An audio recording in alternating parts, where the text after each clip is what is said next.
Good evening, dear sisters and brothers. Welcome to the evening session of Being Heartful Every Day with Swadhyaya. Tonight we continue our deep dive into the profound theme of perseverance. We have understood it as a gentle yet firm consistency, an inner resolve that keeps our spiritual journey steady and helps us manifest inner change.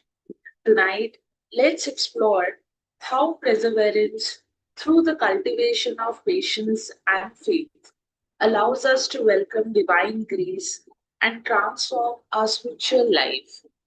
Perseverance naturally gives rise to patience, a quality of profound importance on the spiritual path. In a world that demands instant gratification, spiritual progress operates on its own timeline. As Babuji has said, patience is a necessary condition for success in anything. In our spiritual practice, this means having the patience to sit for meditation even on days when we feel nothing, to perform the cleaning without seeing the immediate results, and to trust that a deeper process is underway. This patience is not passive resignation, it is an active trust in the process. It is a sign that our faith in the beloved Master and the system is growing deeper. Patience, in turn, is rooted in faith. Our ability to persevere, to be patient, is a direct reflection of our faith in the divine purpose of our journey.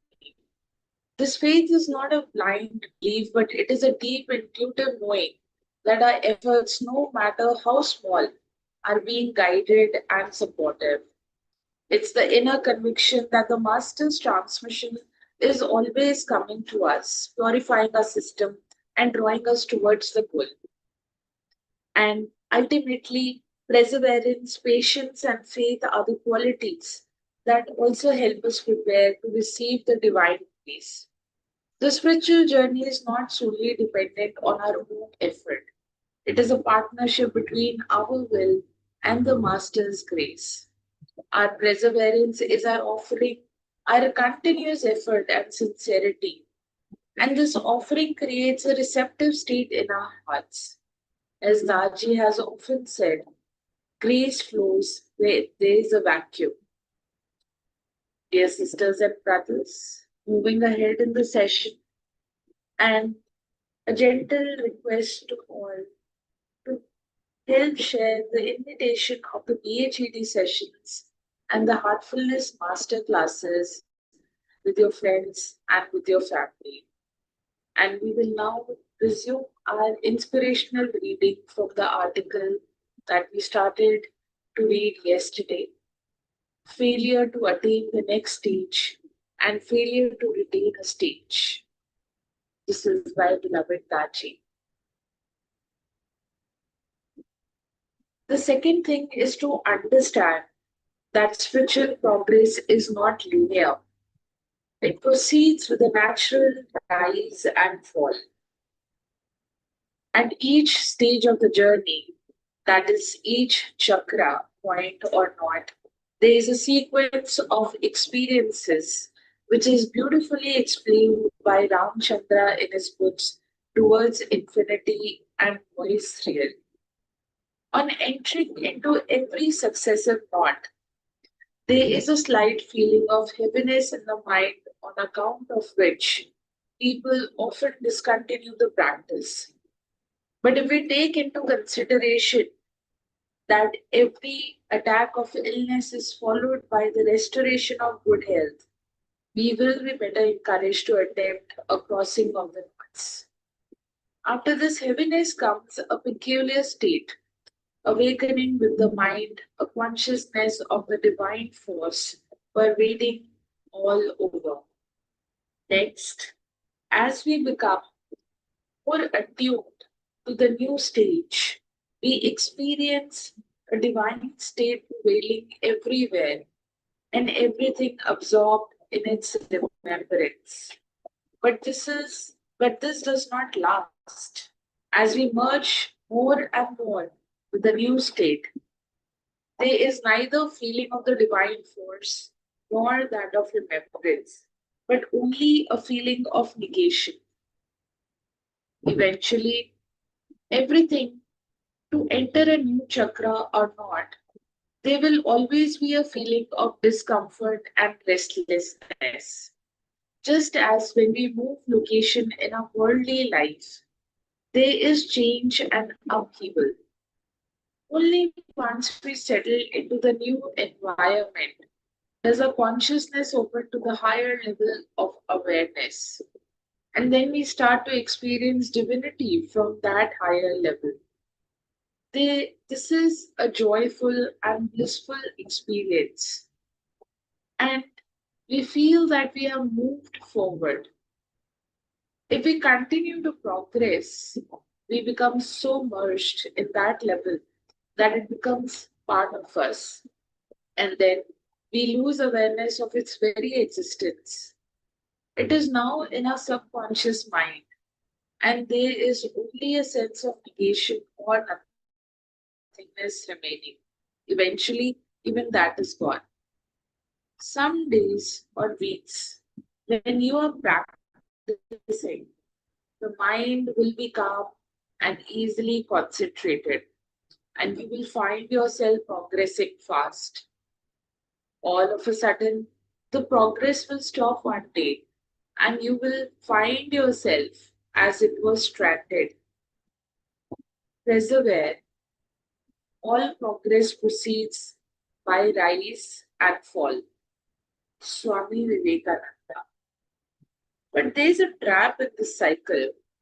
Generally, we like the blissful high periods and assume they mean progress, while we associate the stages of restlessness and nothingness in the sequence with a lack of progress or even a regression. We become disheartened without understanding the bigger picture. Attachment to bliss can be a big hindrance for us. I repeat, attachment to bliss can be a big hindrance for us. When we feel so blissful, we want to live in that state forever. And the idea of moving away from bliss often creates resistance. There is a possibility of infinite expansion at each chakra, but it is horizontal expansion. It is better to move even 1 inch into a higher dimension than expand infinitely at a lower level. That's why it requires an effort even to move an inch. And most of us fail to understand the significance of that level effort in moving further. Anything that annoys us in another person is what we need to work upon in ourselves. Without a noble character, spiritual progress is of no use. Swami Vivekananda describes it thus: some days or weeks when you are practicing, the mind will be calm and easily concentrated, and you will find yourself progressing fast.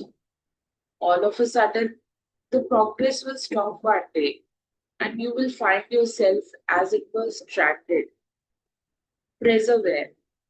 All progress proceeds by rise and fall. Dear sisters and brothers, we will take a pause here from the reading and let us prepare ourselves to offer the universal prayer now. All brothers and sisters are being filled with love and devotion, and real faith is growing stronger in them.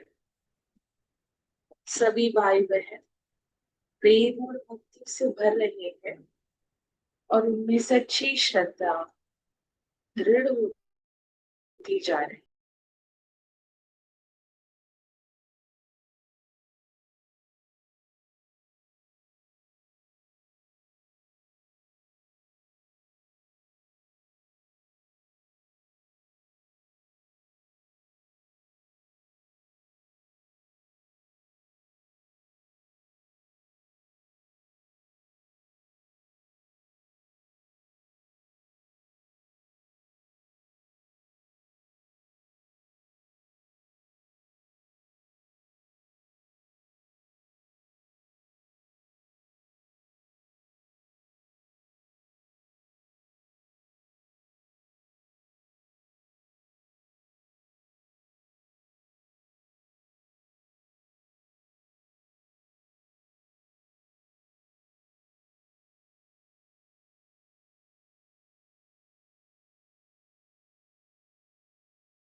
May this universal prayer awakens love and unity in every heart and blankets the entire world in peace. Dear sisters and brothers, as we conclude our day, let's take a few moments for offering the inner reflections and the bedtime prayer. You can ask yourself while reviewing your day and scanning your day's activity that where did I show patience today and in my practice or in my interactions?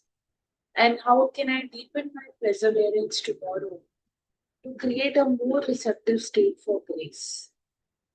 And offer these reflections and you resolve in the prayer. Dear sisters and brothers, thank you for joining the evening session today. And we look forward to seeing you tomorrow for the morning session at 6 a.m. Until then, wishing you all a very good rest and a very good night.